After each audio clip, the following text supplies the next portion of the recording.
Welcome to the deep dive. So imagine you're facing like hundreds of firewall changes across a global network. Yeah, that's a big job.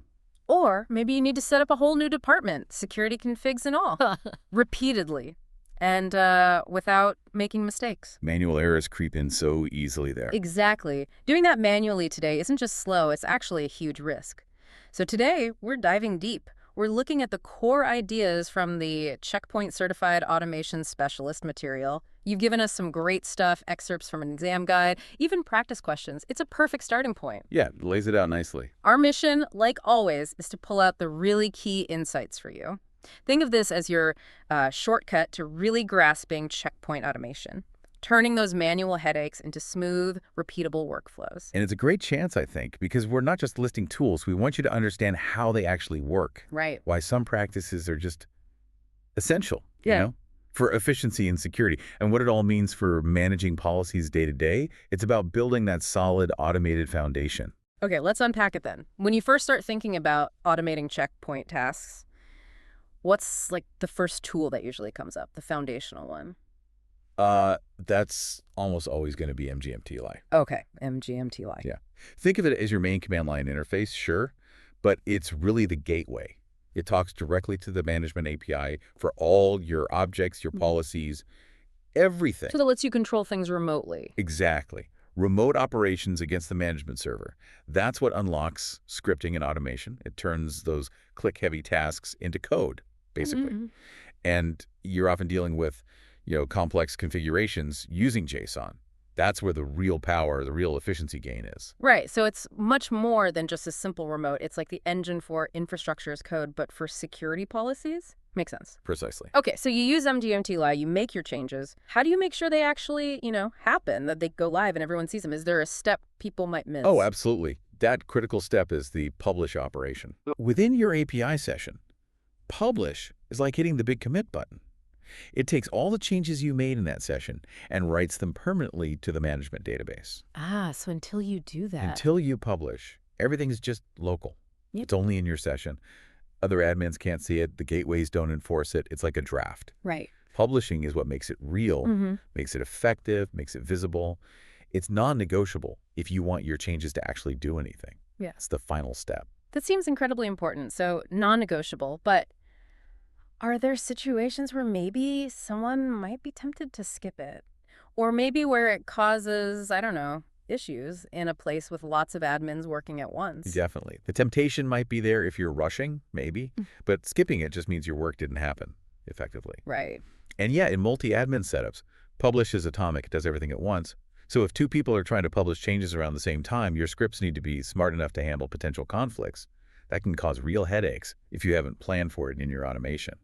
Yeah, that's a really vital point. Okay, shifting gears a bit. When these systems are talking, APIs talking to APIs, how do you confirm success? What's the signal that says, yep, that command worked? The main signal, the universal one really for Check Point's web services API, and honestly most APIs, is the HTTP response code 200. 200, like on a web page. Exactly. Yeah. That means, okay, the request was received, understood, and processed successfully. No errors. Simple enough. Well, yes and no. Getting a 200 is good, obviously. But robust automation isn't just about hoping for a 200. Ah. It's about building your scripts to expect other things too. What happens if you get a 401? That's an authentication problem. Or a 500. Yeah. Server error. Your automation needs good error handling to deal with all of that. The 200 is just one possibility. Got it. So it's not just a green light. It's one signal in a whole system you need to understand. Okay. Let's talk about a different kind of control. More fundamental, maybe? Yeah. What if you need to change things on the underlying system, like network settings, DNS, that kind of stuff, not just security policy? What does enabling read-write mode in the Gaia REST API let you do? Right. Enabling read-write mode in the Gaia REST API, that gives you a whole different level of access. It's like lifting the hood on the appliance's operating system itself. Okay. You can directly modify core system configurations.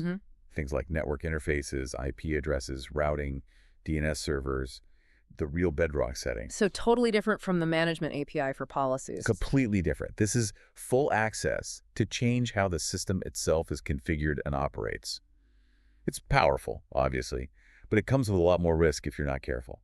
needs extreme caution. Okay, yeah, that makes sense.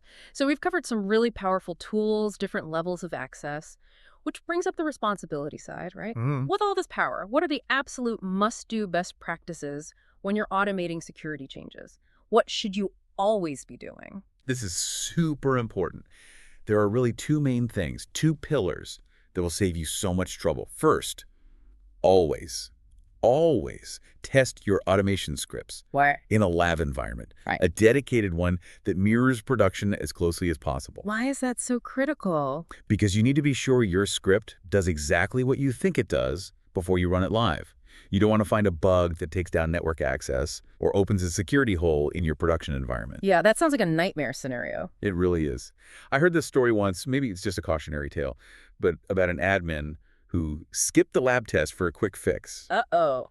and ended up locking himself out of the entire management system for hours. Those stories, true or not, Mm. really hammer home why you test.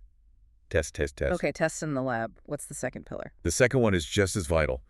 Use logging and version control for all your script changes. Explain that a bit more. Logging and version control. Okay, so logging gives you a record, an audit trail of everything your script did, when it did it, what the result was. If something goes wrong, that log is your first place to look for clues. It's essential for troubleshooting and accountability. Right. And version control, like Git. Exactly like Git or similar systems. It tracks every single change made to your scripts over time. Who changed what, when, why. It lets you collaborate if you have a team, and crucially, it lets you roll back easily if a new version of a script causes problems. It's your safety net, your lifeline, really. So test, log, and use version control. Seems straightforward, but clearly fundamental. Absolutely. And just to quickly mention what not to do, based on the source material we looked at, don't try to bypass authentication, and definitely don't skip that publish step we talked about. Right. That just undermines the whole point, compromises security, and stops changes from actually working. That makes total sense. And these principles, testing, logging, version control, they aren't just for Check Point, are they? They feel universal for any kind of serious automation. Totally universal. Yeah. Anytime you're automating changes in a critical system, whether it's security, infrastructure, application deployment, these practices are what give you resilience and control. Yeah, fascinating how simple ideas become so foundational. And knowing this stuff isn't just about passing an exam, right? It's fundamental to doing security automation effectively and responsibly in the real world. Yeah. It brings efficiency, consistency, reduces human error. It just makes security management more scalable and predictable. Exactly. So, final thought here. As automation gets deeper and deeper into our security setups, this API-driven configuration, what kind of future challenges do you see? Or maybe unexpected benefits we haven't even thought of yet? That's a big question. Definitely something to think about as more and more critical stuff gets managed by code.